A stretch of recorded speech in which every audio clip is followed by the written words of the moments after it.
ৰত্ন Dutta SHG মোটিভেশ্যনেল trainer. আজি আমি আলোচনা কৰিম ৰেচন কাৰ্ডৰ সম্বন্ধে। ইতিমধ্যে ৰেচন কাৰ্ড নতুনকৈ আবেদন আৰম্ভ হৈছে। 25 জুনৰ পৰা 14 জুলাইলৈকে এই আবেদন চলিব। যাৰ ৰেচন কাৰ্ড নাই তেওঁলোকে এতিয়া আবেদন কৰিব পাৰিব। তাৰ কাৰণে আপোনালোকে অনলাইনত আবেদন কৰিব পাৰিব। অনলাইনৰ পৰা ফৰ্মটো লৈ পেলাই সেইটো ফিল আপ কৰি আপোনালোকে ওচৰৰ যি ডিলাৰ আছে, ছাপ্লাই আছে, যাৰ পৰা ৰেচন আপোনালোকে মানুহে নে তাত আপুনি জমা কৰিব পাৰিব। তাৰ কাৰণে কি কৰিব লাগিব, আপোনালোকে অনলাইন গৈ অনলাইনৰ যিটো ৱেবছাইট আছে সেইটো হৈছে pds.assam.gov.in। সেই ৱেবছাইটটো খুলি তাত ৰেচন কাৰ্ডৰ গোটেইখিনি ডিটেইলছ আপোনালোকে পাই যাব।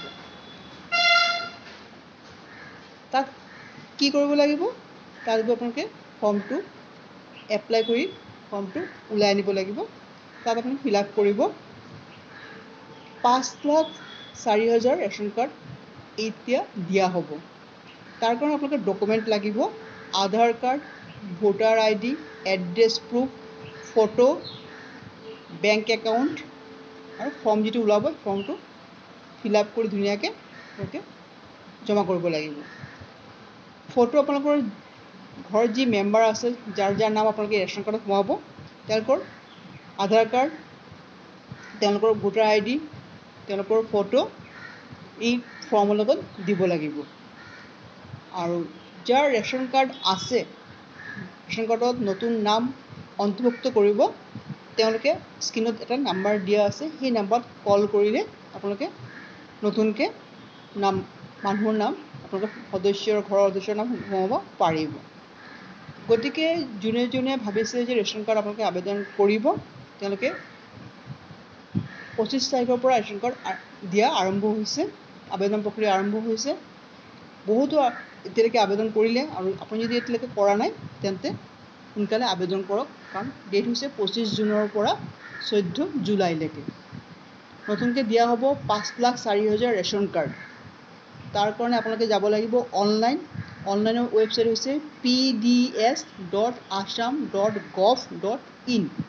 সেইটো পৰ্টেলত গৈ আপোনালোকে ৰেচন কাৰ্ডটোৰ ফৰ্মটো পাব। ফৰ্মটো ওলাই আপোনালোকে ফিল আপ কৰি লগতে আপোনাৰ ডকুমেণ্টখিনি গাঁঠি দিব। ডকুমেণ্টখিনি গাঁঠি আপোনালোকৰ ওচৰৰ যি ৰেচন কাৰ্ডৰ দোকান আছে বা ছাপ্লাই অফিচ আছে তাত জমা কৰিব লাগিব। জমা কৰাৰ কিছুদিন পিছতে আপোনালোকৰ ৰেচন কাৰ্ডটো আপোনাৰ হাতত পাব। গতিকে যোনে যোনে এতিয়ালৈকে ৰেচন কাৰ্ড এপ্লাই কৰা নাই তাতকৈ সোনকালে ৰেচন কাৰ্ডটো এপ্লাই কৰক আৰু ৰেচন কাৰ্ড লাভ কৰক। আৰু ৰেচন কাৰ্ড লাভ কৰিলে আপোনালোকে যোনে অৰুণোদয় পোৱা নাই তেওঁলোকে অৰুণোদয়ৰ কাৰণে আবেদন কৰিব পাৰিব। অৰুণোদয় 10 ছেপ্টেম্বৰলৈকে অৰুণোদয় দিয়াৰ ব্যৱস্থা কৰা হৈছে। নতুনকৈ আকৌ আবেদন আৰম্ভ হ'ব জুলাইৰ পৰা। গতিকে যাৰ ৰেচন কাৰ্ড নাই ৰেচন কাৰ্ড আবেদন কৰি অৰুণোদয় পাবলৈ চেষ্টা কৰক। যদি ভিডিঅ'টো ভাল লাগে লাইক শ্বেয়াৰ কৰক, ছাবস্ক্ৰাইব কৰক। ধন্যবাদ।